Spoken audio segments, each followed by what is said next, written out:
এই ভিডিওটা second video ইনেরও আগে তোমরা ফার্স্ট ভিডিওটা দেখবে, তারপরে এই সেকেন্ড ভিডিওটা আমি শুধু এক্সক্লুসিভলি করছি এটা ফ্লুইড মোজাইক মডেলকে ব্যাখ্যা করার জন্য। দেখো, ইন এ নাটসেল আমি যদি তোমাদের দেখাই, দ্য ফার্স্ট মডেল যেটা আমি তোমাদের আগে ব্যাখ্যা করেছি সেটা হচ্ছে সায়েন্টিস্ট রবার্টসনের দেয়া ইউনিট মেমব্রেন মডেল। এই মডেলটার একটা সংক্ষিপ্ত ছবিও দেখো এখানে আঁকা আছে। This is the protein layer, তারপরে একটা দ্বিস্তরীয় লিপিড লেয়ার রয়েছে এবং তারপরে P, that is PLP layer.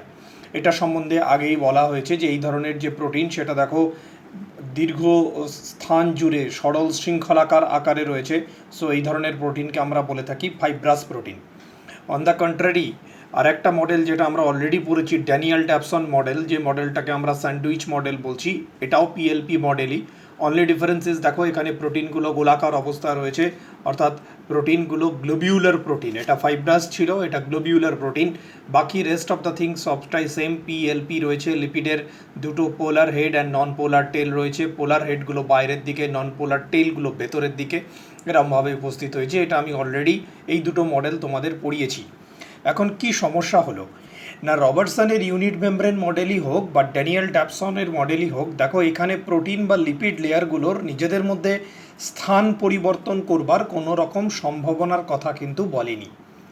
এখন একটু ভেবে দেখবে যে একটা কোষ কিন্তু বিভিন্ন আকারের হয়। বিভিন্ন আকারের কোষের কোষ পর্দাগুলোও হিসেব মতো বিভিন্ন আকারের হওয়া উচিত।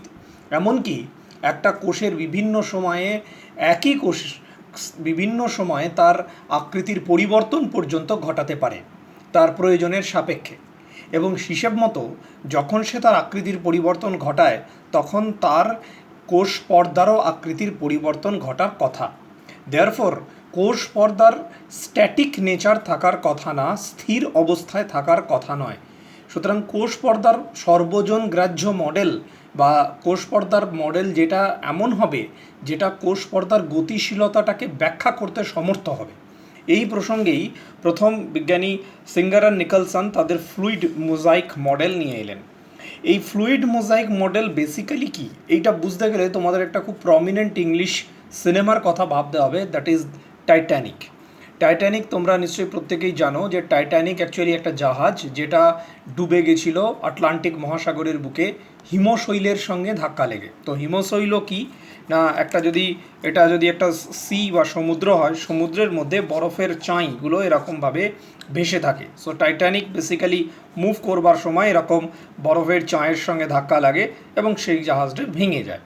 এটা ছিল টাইটানিকের মেন বক্তব্য। তো এখানে কেন এটা ইম্পর্ট্যান্ট? এটা ইম্পর্ট্যান্ট এই যে তোমরা যদি এই সমুদ্রটা, এটা যদি একটা লিপিডের সমুদ্র ভাবো, তার মধ্যে এই হিমশৈলের মধ্যে উপস্থিত পদার্থগুলোকে প্রোটিন হিসেবে কল্পনা করতে হবে। আই রিপিট, সমুদ্রটা যদি লিপিড দ্বারা নির্মিত হয় তাহলে তার উপরে ভাসমান হিমশৈলগুলোকে আমরা প্রোটিন হিসেবে ধরে নিতে হবে। এটাই ছিল সিঙ্গার অ্যান্ড নিকলসনের ফ্লুইড মোজাইক মডেল। তারা বললেন যে বেসিক্যালি এখানে যে প্রোটিন অণুগুলো রয়েছে, এগুলো আমি লাল কালি দিয়ে এঁকেছি, প্রোটিন অণুগুলো বেসিক্যালি লিপিডের সমুদ্রের মধ্যে ভাসমান অবস্থায় থাকে।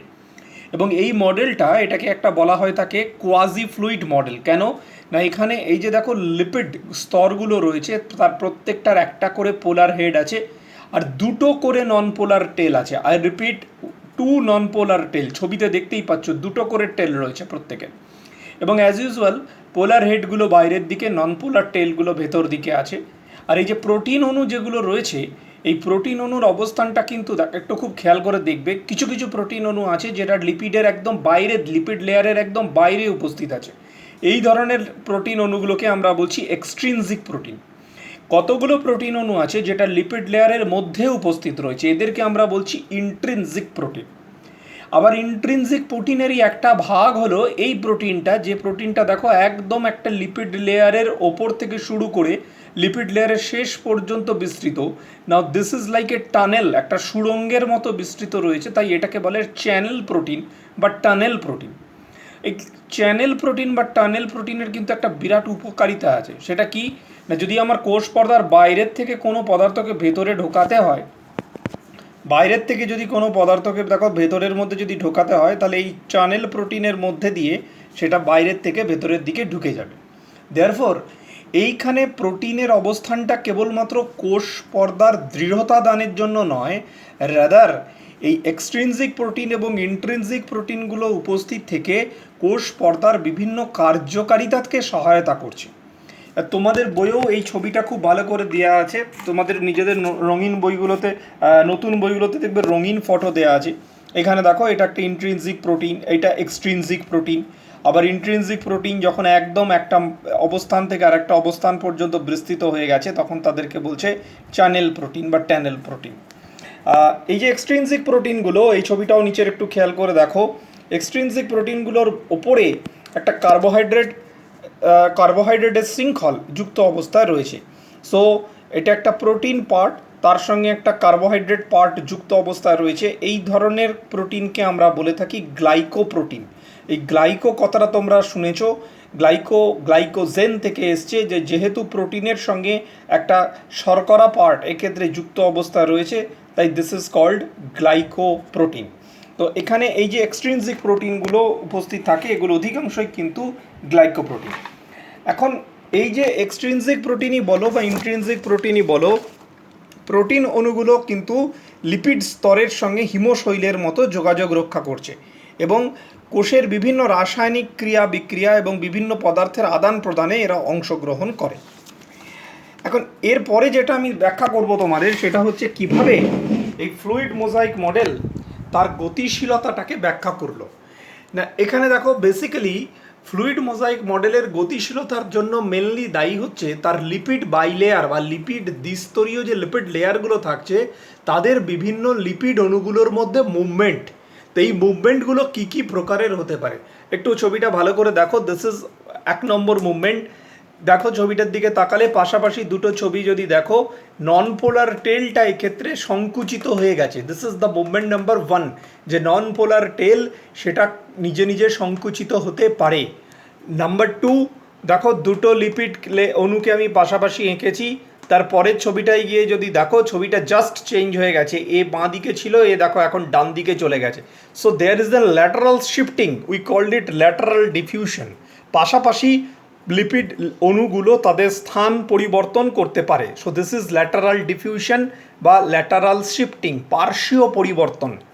তারপরের ছবিটার দিকে দেখো, এখানে পোলার হেডগুলো বাইরের দিকে ছিল, তারপরে এসে গিয়ে দেখো পোলার হেডগুলো ভেতরের দিকে ঢুকে গেছে, নন পোলার টেলগুলো বাইরের দিকে চলে গেছে, অর্থাৎ জাস্ট উল্টে গেছে। এই ধরনের উল্টে যাওয়া মুভমেন্টটাকে বলে ফ্লিপ ফ্লপ মুভমেন্ট। না, এইগুলো আবার আমি বলছি, এই ফ্লিপ ফ্লপ ল্যাটারাল ডিফিউশন এর বাংলা হয় না, এর বাংলা তোমরা লিখতেও যাবে না।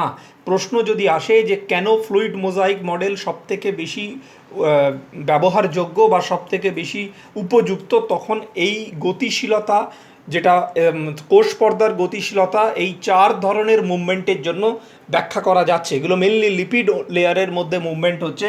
And the last thing is, দেখো এটা হচ্ছে পোলার, একটা lipid polar head and non polar tail lipid লেয়ারের। সেখানে পোলার হেডটা সুইং করছে বা স্পিন করছে, ঠিক আছে, দিস ইজ স্পিনিং, সেটা ঘূর্ণন। পোলার হেডটা ঘুরতে পারে, রোটেশন করতে পারে। So this is another type of movement.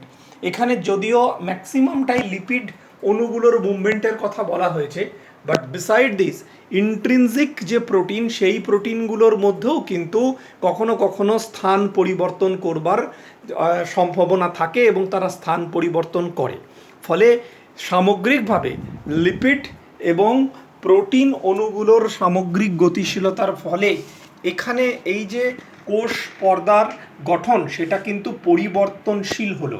এটাই আমাদের কিন্তু কাম্য ছিল, কেননা আমি প্রথমেই বলছিলাম যে বিভিন্ন কোষের এই যে বিভিন্ন আকার, তার সঙ্গে তাল মিলিয়ে কোষ পর্দার গঠনের পরিবর্তন, এটা কিন্তু ব্যাখ্যা করা যাচ্ছিল না আগের মডেল দিয়ে।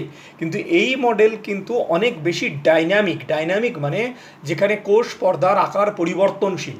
তার কারণ হচ্ছে এখানে লিপিড লেয়ারগুলোর মধ্যে এই ধরনের মুভমেন্ট আছে, প্রোটিন লেয়ারগুলোর মধ্যে পার্টিকুলারলি ইন্ট্রিনজিক প্রোটিনেরও মুভমেন্ট সম্ভব। দ্যাটস ওয়াই ফ্লুইড মোজাইক মডেলের সাহায্যে কতগুলো জিনিস করা গেল। এক, দেখো কোষ পর্দার পছন্দমাফিক ভেদ্রতা ব্যাখ্যা করা গেল। পছন্দমাফিক ভেদ্রতার কথাটার মানে আছে, অর্থাৎ কোষ পর্দা কিছু সিলেক্টিভ। এটা তোমরা জানো, পর্দা 3 রকমের হয়, ভেদ্য, অভেদ্য আর অর্ধভেদ্য। কিন্তু এখন কোষ পর্দাকে আর অর্ধভেদ্য বলা হয় না, এখন কোষ পর্দাকে বলা হয় পছন্দ মাফিক ভেদ্য, অর্থাৎ ও কিছু কিছু পদার্থকে নিজের মধ্যে দিয়ে পাস করে যেতে দেয়। এটাও একটা খুব ইম্পর্টেন্ট জিনিস যে কেন ওরা কিছু কিছু মলিকুলকে নিজের মধ্যে দিয়ে পাস করে যেতে দেয়। বিকজ এই যে লিপিড, যেহেতু এখানে লিপিড বাই লেয়ার রয়েছে, সেহেতু লিপিড সলিউবল পদার্থগুলোই কিন্তু ওদের মধ্যে দিয়ে ঢুকতে পারে, বা যে পদার্থগুলো এই চ্যানেল প্রোটিনের মাধ্যমে পাস করে যেতে পারে সেগুলোই ঢুকতে পারে, বাদ বাকি পদার্থগুলো কিন্তু আটকে যায়। সো দেখো, এই পছন্দ মাফিক ভেদ্যতা এই ফ্লুইড মোজাইকের সাহায্যে ব্যাখ্যা করা গেল। এর সাহায্যে এন্ডোসাইটোসিস এক্সোসাইটোসিস পদ্ধতিকে ব্যাখ্যা করা যায়। এন্ডোসাইটোসিস মানে যখন কোনো পদার্থ বাইরে থেকে কোষের মধ্যে এন্ট্রি নেয় তখন তাকে বলে এন্ডোসাইটোসিস। তেমনি কোনো পদার্থ যখন কোষের ভেতর থেকে বাইরে বেরিয়ে যায় তখন সেটাকে বলে এক্সোসাইটোসিস। তো এই এন্ডোসাইটোসিস এক্সোসাইটোসিস ব্যাখ্যা করা গেল ফ্লুইড মোজাইকের সাহায্যে।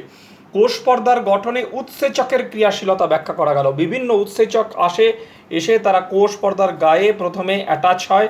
এই অ্যাটাচ কী করে হয় এবং কিভাবে কাজ করে, তার কারণ এই কোষ পর্দার গায়ে এক্সট্রিনজিক প্রোটিনগুলো আছে যারা অ্যাজ এ রিসেপ্টর হিসেবে কাজ করে বা গ্রাহক হিসেবে কাজ করে। তারা এই বাইরে থেকে আগত যে উৎসেচক সেটাকে গ্রহণ করতে পারে। তেমনি তাপমাত্রার পরিবর্তনের সঙ্গে সঙ্গে কোষ পর্দার যে তারতম্য সেটাও ব্যাখ্যা করা যায়।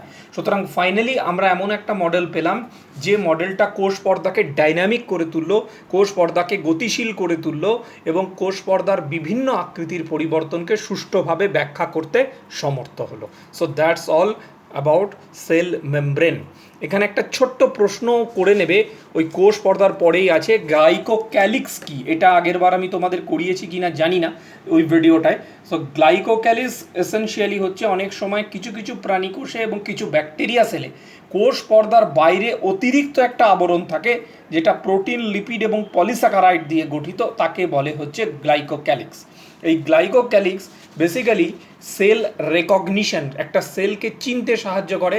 সেল অ্যাডিশন, কোনো কিছু এসে যখন কোনো বাইরের থেকে কোনো গ্রাহক এসে কোষের সঙ্গে যুক্ত হয় তাকে বলে সেল অ্যাডিশন, তাতে সাহায্য করে। এটা আমি পরে তোমাদের যখন এমনি নর্মাল ক্লাস হবে তখন এই সম্বন্ধে আরও কিছু কথা বলে দেবো।